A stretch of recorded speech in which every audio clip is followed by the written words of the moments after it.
I'd like to tell you a story about death and architecture. 100 years ago, we tended to die of infectious diseases like pneumonia, that if they took hold would take us away quite quickly. We tended to die at home, in our own beds, looked after by family, although that was the default option because a lot of people lacked access to medical care. And then in the 20th century, a lot of things changed. We developed new medicines like penicillin so we could treat those infectious diseases. New medical technologies like X-ray machines were invented, and because they were so big and expensive, we needed large centralized buildings to keep them in, and they became our modern hospitals. After the Second World War, a lot of countries set up universal healthcare systems so that everyone who needed treatment could get it. The result was that lifespans extended from about 45 at the start of the century to almost double that today. The 20th century was this time of huge optimism about what science could offer. But with all of the focus on life, death was forgotten, even as our approach to death changed dramatically. Now, I'm an architect, and for the past year and a half, I've been looking at these changes and at what they mean for architecture related to death and dying. We now tend to die of cancer and heart disease, and what that means is that many of us will have a long period of chronic illness at the end of our lives. During that period, we're likely to spend a lot of time in hospitals and hospices and care homes. Now, we've all been in a modern hospital. You know those fluorescent lights and the endless corridors and those rows of uncomfortable chairs. Hospital architecture has earned its bad reputation. But the surprising thing is, it wasn't always like this. This is L'Ospedale degli Innocenti, built in 1419 by Brunelleschi, who was one of the most famous and influential architects of his time. And when I look at this building and then think about hospitals today, what amazes me is this building's ambition. It's just a really great building. It has these courtyards in the middle so that all of the rooms have daylight and fresh air. And the rooms are big and they have high ceilings, so they just feel more comfortable to be in. And it's also beautiful.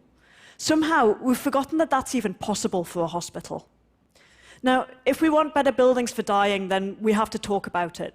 But because we find the subject of death uncomfortable, we don't talk about it, and we don't question how we as a society approach death.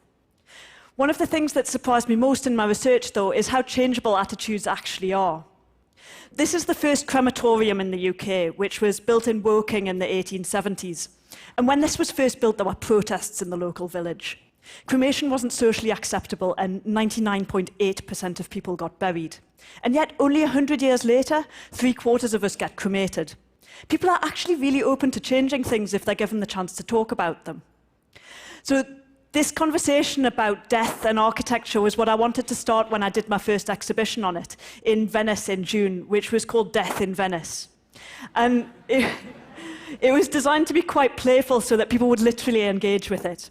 This is one of our exhibits, which is an interactive map of London that shows just how much of the real estate in the city is given over to death and dying.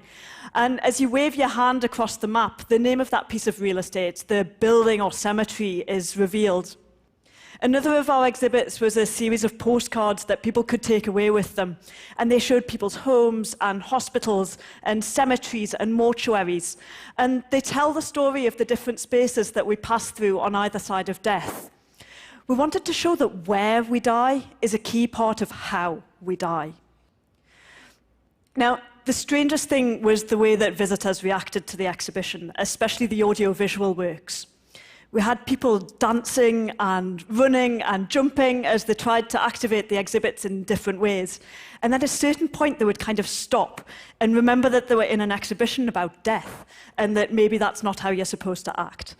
But actually, I would question whether there is one way that you're supposed to act around death.